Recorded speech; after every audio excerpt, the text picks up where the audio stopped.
Sud Radio Conseil de famille.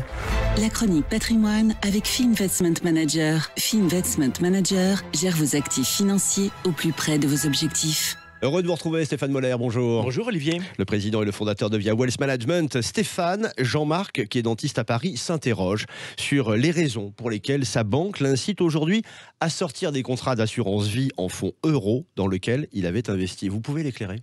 Oui Olivier, il s'agit d'une vraie tendance de place et c'est en fait assez raisonnable de sortir maintenant des fonds euros. Mais pourquoi ? La raison n'est pas évidente, mais je vais essayer de vous l'expliquer simplement. C'est gentil. Gérés par les assureurs, les fonds en euros sont majoritairement investis sur des emprunts d'État, c'est-à-dire des obligations dites souveraines et des obligations d'entreprise, dites corporate.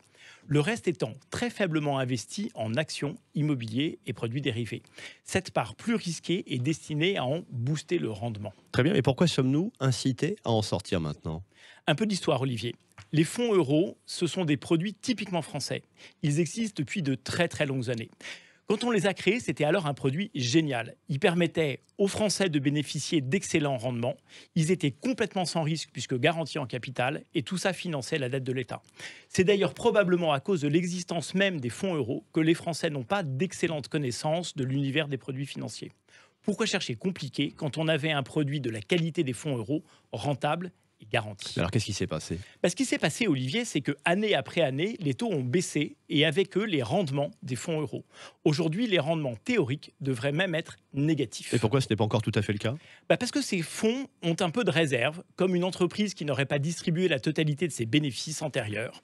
Mais bientôt, la source de ces réserves va se tarir et bientôt les fonds en euros ne rapporteront plus à rien.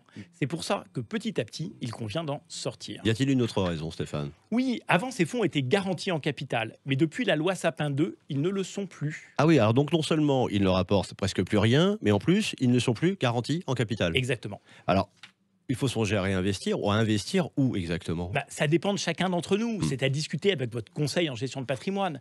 Mais sans doute faut-il accepter, quitte à ne plus avoir de garantie en capital, le principe de prendre un peu plus de risques, mais toujours avec parcimonie et beaucoup de bon sens. On en reparlera. Alors si comme Jean-Marc, dont je pense que cette chronique aura su l'éclairer utilement, vous avez vous aussi des questions à nous poser, vous n'hésitez pas, vous la posez sur le site de Conseil de Famille, conseil au pluriel-2-famille.com. Merci Stéphane et à demain. Merci Olivier, à demain.